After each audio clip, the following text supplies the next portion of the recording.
ओम शांति। दृष्टि से सृष्टि की रचना 6-8-70। सभी अव्यक्त स्थिति में रहते व्यक्त में कार्य कर रहे हो। जैसे बाप अव्यक्त होते व्यक्त में प्रवेश हो कार्य करते हैं, वैसे बाप समान बने हो। बाप समान बनेंगे तब ही औरों को भी बाप समान बना सकेंगे। आप अपने से पूछो कि दृष्टि बाप समान बनी है, वाणी और संकल्प बाप समान बने हैं। बाप को क्या स्मृति में रहता है जानते हो? बाप की स्मृति में सदैव क्या रहता है और आपकी स्मृति में सदैव क्या रहता है? क्या अंतर है? समान स्मृति रहती है? कोई स्मृति रहती है कि कोई भी नहीं रहती? स्मृति रहती है या स्मृति से भी परे हो? कोई बात में बाप के समान आपकी स्मृति रहती है? नहीं। अंत तक स्मृति में समानता आ जाएगी। नंबर 1, फर्स्ट बच्चे और बाप में फर्क रहेगा? बाप दादा में फर्क रहेगा? समानता आ जाएगी। जैसे बाप बेहद का है, वैसे दादा भी बेहद का बाप है। बाप दादा के समीप समानता होनी चाहिए। जितनी जितनी समीपता उतनी समानता। अंत में अब बच्चे भी अपनी रचना के रचयिता बनकर प्रैक्टिकल में अनुभव करेंगे। जैसे बाप को रचना को देख रचयिता के स्वरूप की स्मृति स्वतः रहती है, ऐसी स्टेज नंबर वार बच्चों की भी आनी है। दृष्टि से सृष्टि रचने आती है। आपकी रचना कैसी है? कुख की व नैनों की? दृष्टि से रचना रचेंगे? ये जो कहावत है कि दृष्टि से सृष्टि बनेगी, ऐसा दृष्टि जिससे सृष्टि बदल जाए, ऐसी दृष्टि में दिव्यता अनुभव करते हो। दृष्टि धोखा भी देती है और दृष्टि पतितों को पावन भी करती है। दृष्टि बदलने से सृष्टि बदल ही जाती है, तो दृष्टि कहाँ तक बदली है? दृष्टि क्या बदलनी होती है ये मालूम है? आत्मिक दृष्टि बनानी है। आत्मिक दृष्टि, दिव्य दृष्टि और अलौकिक दृष्टि बनी है। जहाँ देखते, जिसको देखते वो आत्मिक स्वरूप ही दिखाई दे, ऐसी दृष्टि बदली है। जिस दृष्टि में अर्थात नैनों में खराबी होती है तो एक समय में 2 चीजें दिखाई पड़ती है। ऐसे ही दृष्टि पूर्ण नहीं बदली है तो यहाँ भी 2 चीजें दिखाई पड़ती है, देही और देह। कभी वो ऐसे होता है ना। कभी देह को देखते हो, कभी देही को। जब नैन ठीक होते हैं तो जो चीज जैसी होती है वैसे ही यथार्थ रूप में दिखाई पड़ता है। ऐसे ही ये दृष्टि भी जब बदल जाती है तो जो यथार्थ रूप है वो दिखाई पड़ता है। यथार्थ रूप है देही, न कि देह।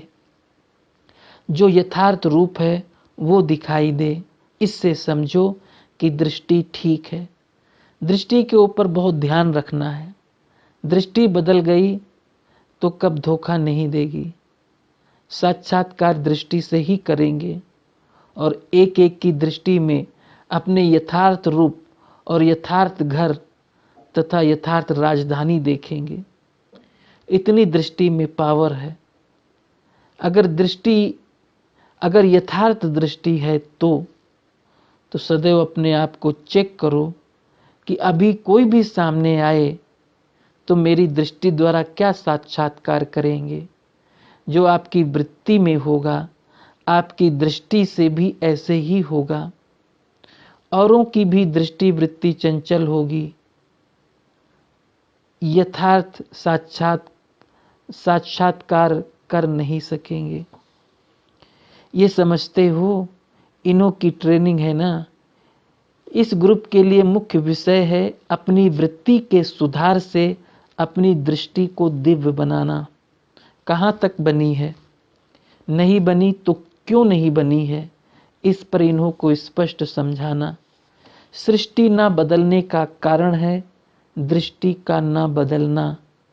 दृष्टि ना बदलने का कारण है वृत्ति का ना बदलना। दृष्टि बदल जाए तो सृष्टि भी बदल जाए। आजकल सभी बच्चों के प्रति विशेष इशारा बाप दादा का यही है कि अपनी दृष्टि को बदलो, साक्षात्कार मूर्त बनो। देखने वाले ऐसे अनुभव करें कि ये नैन नहीं, लेकिन ये एक जादू की डिब्बियां हैं। जैसे जादू की डिब्बी में भिन्न भिन्न नज़ारे देखते हैं, वैसे आपके नैनों में दिव्य रंगत देखें। नैन साक्षात्कार के साधन बन जाएं। यह ग्रुप मालूम है कौन सा ग्रुप है? इनमें विशेषता क्या है? सारे विश्व के अंदर विशेष आत्माएं हो। ऐसे तो नहीं समझते हो कि हम साधारण हैं, ऐसे कभी नहीं समझना। सारे विश्व के अंदर विशेष आत्माएं कौन हैं? अगर आप विशेष आत्माएं ना होती तो बाप ने अपना क्यों बनाया होता? अपने को विशेष आत्मा समझने से विशेषता आएगी। अगर साधारण समझेंगी तो कर्तव्य भी साधारण करेंगी। एक एक आत्मा अपने को विशेष समझ, औरों में भी विशेषता लानी है। तुम विशेष आत्माएं हो, ये नशा ईश्वरीय नशा है, देह अभिमान का नशा नहीं। ईश्वरीय नशा सदा नैनों से दिखाई दे। तो इस ग्रुप की विशेषता क्या है? आप अपने ग्रुप की विशेषता समझते हो? कोरा कागज है, कईयों ने विभिन्न बातें सुनाई। इस ग्रुप का टाइटल तो बहुत बड़ा है। ट्रेनिंग के बाद यही गुण कायम रहे, ये भी ट्रेनिंग चाहिए। अभी तो विशेषताएं बहुत अच्छी सुन रहे हो। कोरे कागज पर जो कुछ लिखा जाता है वो स्पष्ट होता है। जितना स्पष्ट उतना श्रेष्ठ। अगर स्पष्टता में कमी है तो श्रेष्ठता में भी कमी है, और कुछ मिक्स नहीं करना है। कोई मिक्स बहुत करते हैं, इससे क्या होता है? यथार्थ रूप भी अयथार्थ हो जाता है। वही ज्ञान की बातें माया का रूप बन जाती है। इसलिए इस ग्रुप की यह विशेषता चित्र में दिखाई दे कि यह ग्रुप सदा स्पष्ट और श्रेष्ठ रहा। सदैव अपने यथार्थ रूप में रहें। जो बात जैसी है उस रूप से जानकर धारण करनी है और चलते चलना है। यह है स्पष्टता। इस ग्रुप को बाप दादा क्या टाइटल देते हैं?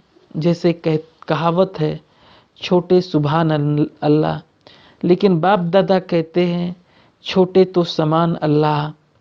सभी बातों में कदम समानता रखो। लेकिन समानता कैसे आएगी? समानता के लिए दो बातें ध्यान में रखना है। साकार रूप में क्या विशेषताएं थी? एक, सदैव अपने को आधार मूर्त समझो, सारे विश्व के आधार मूर्त। इससे क्या होगा कि जो भी कर्म करेंगे जिम्मेवारी से करेंगे, अलबेलापन नहीं रहेगा। जैसे बाप दादा सर्व के आधार मूर्त हैं, वैसे हर एक बच्चा विश्व के आधार मूर्त हैं। जो कर्म आप करेंगे वही सभी करेंगे। संगम पर जो रस्म चलती है भक्ति मार्ग में बदल कर चलती है। सारे विश्व के आप आधार मूर्त हो। हर एक को अपने को आधार मूर्त समझना है, दूसरा उद्धार मूर्त बनना है। जितना अपना उद्धार करेंगे उतना औरों का भी उद्धार कर सकेंगे। जितना औरों का उद्धार करेंगे उतना अपना भी उद्धार करेंगे। अपना उद्धार नहीं करेंगे तो औरों का कैसे कर सकेंगे? औरों का उद्धार तब करेंगे जब उद्धार मूर्त बनेंगे। छोटे होते हुए भी कर्तव्य बाप के समान करना है। ये याद रखने से समानता आएगी। फिर जो इस ग्रुप का टाइटल दिया छोटा बाप समान, वो प्रत्यक्ष दिखाई पड़ेगा, ये भूलना नहीं। अच्छा, अब क्या करना है? टीका लगाना है। ये टीका भी साधारण टीका नहीं है। टीका किस लिए लगाते हो मालूम है? टीका सौभाग्य की निशानी है। जो बातें सुनी उन बातों में टिकने की निशानी टीका है। टीका भी मस्तक में टिक जाता है तो बुद्धि में ये बातें टिक जाए, इसलिए ये टीका दिया जाता है। और किस लिए है? कईयों ने अपना विचार सुनाया, बाप दादा जो सुनाएंगे वो और है। ये टीका इंजेक्शन, सदा माया के रोगों से निवृत्त रहने का टीका है, सदा तंदुरुस्त रहने का भी टीका है।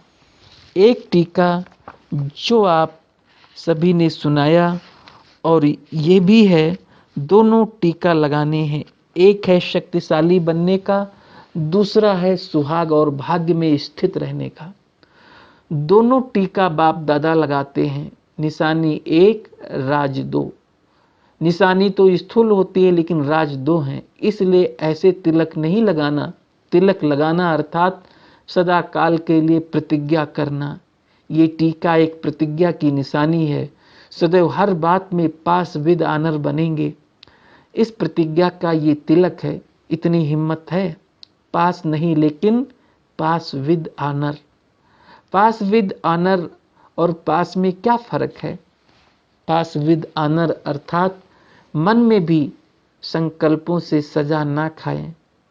धर्मराज की सजाओं की बात तो पीछे है, परंतु अपने संकल्पों की भी उलझन अथवा सजाओं से परे, इसको कहते हैं पास विद आनर। अपनी गलती से स्वयं को सजा देते हैं, उलझते हैं, पुकारते हैं, मूंझते हैं, इससे भी परे पास विद आनर इसको कहते हैं। ऐसी प्रतिज्ञा करने को तैयार हो, संकल्पों में भी ना उलझें। वाणी कर्म संबंध संपर्क की बात छोड़ दो, वो तो मोटी बात है। ऐसी प्रतिज्ञा वाला ग्रुप है, हिम्मतवान है। हिम्मत कायम रहेगी तो सर्व मददगार पत्ते रहेंगे। सहयोगी बनेंगे तो स्नेह मिलता रहेगा। जैसे वृक्ष में जो कोमल और छोटे पत्ते निकलते हैं वो बहुत प्रिय लगते हैं, लेकिन चिड़िया भी कोमल पत्तों को ही खाती है। सिर्फ प्यारे रहना किसके? बाप दादा के, ना कि माया रूपी चिड़ियों के।